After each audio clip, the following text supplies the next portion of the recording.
આજે છોટાઉદેપુર જિલ્લાની અંદર કવાંટ તાલુકાની અંદર ગેરનો મેળો ઉજવવામાં આવી રહ્યો છે। ગેરનો મેળો એ પહેલું મહત્ત્વ અમારા આદિવાસી સમાજની અંદર એ છે કે અલગ અલગ ગામોની જે ટીમો છે, જે ઘેરૈયા બનેલા હોય છે અને એ દરેક ટીમો એક જગ્યાએ ભેગી થતી હોય છે, એને ગેરનો મેળો તરીકે ઉજવવામાં આવે છે અને ગેરનો મેળો કહેવામાં આવે છે।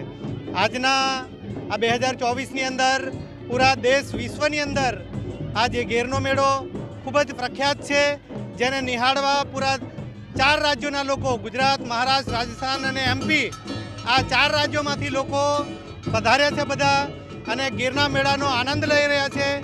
ગેરનો મેળો આદિવાસી સંસ્કૃતિ, પરંપરા, રીત રિવાજ, ભાતીગત ઢોલ, જેને લોકો રામઢોલ કહે છે, પણ રામનો અવતાર થયો તે પહેલાંનો આ ઢોલ છે।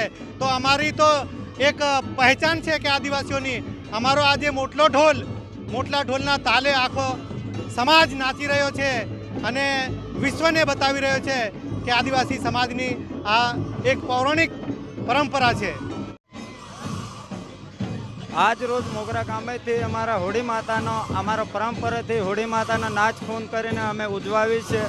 ગામદેવ અમારે કુળદેવી અમારે હોળી માતા છે, એને માટે અમારો સાંગ રંગ લેવાનો હોળી માતાનો ભોળિયા થઈને મોરને પીછી માથે મૂકીને અમારા મોગરા ગામ ખાતેથી અમારો મેળો દાદાનો હાથ છે, અમે પીઢીને પીઢી દેવદાનીને અમે ઉજવીએ છીએ અને 5 દિવસને અમે પામી રાખો છું અને 5 દિવસની અંદર અમારા ગામની અંદર મેળો રમીને 5 દિવસ પછી અમે નાહવાનો અમે પૂજાપાઠ કરીને પછી અમે છૂટી માંગીએ છીએ।